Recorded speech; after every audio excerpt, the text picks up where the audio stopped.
Alex Kenyi's feet are only but half the story of his new life.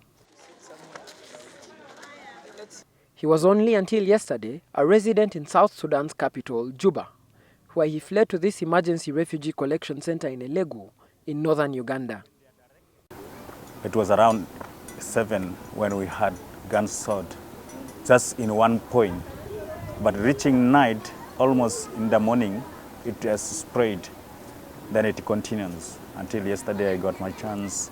Then on my way to Nimle, we got a certain point called Jubilee. We were even fired. Our car was fired, other people got injured. Alex, like many people in the camp, left all his property and family behind.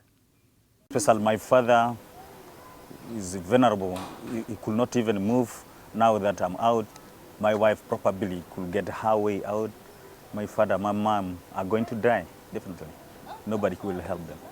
Since the civil war broke out in South Sudan, there have been over 2 million people displaced in the country's youngest nation. Majority of these fled to Uganda and are being resettled in camps across the country. Alex is now not sure when he will go back home, but he says the process will have to be a little bit more critical. Because not only me, I'm scared, not only me, even dogs were terrified. You don't hear dogs barking, you don't hear even birds crying. Not only human beings, including animals. Fresh fighting broke out in the capital Juba on Friday and stretched into this morning despite both warring factions calling for a ceasefire. Refugees like Alex say most ceasefire agreements in South Sudan do not work. South Sudanese need peace. They got independent with the happiness. They selected the two to head them, to lead them. But now, things are going astray. If this one continues, I don't think South Sudanese will have more hopes on them, and even on South Sudan. People fleeing the conflict continue to stream through the Elegu border point, despite heavy security and stringent checks at the gate.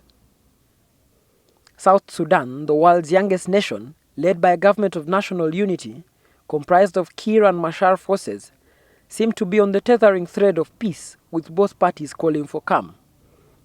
Kir and Machar both signed a peace agreement in Addis Ababa, committing to a complete cessation of hostilities, among a host of other issues.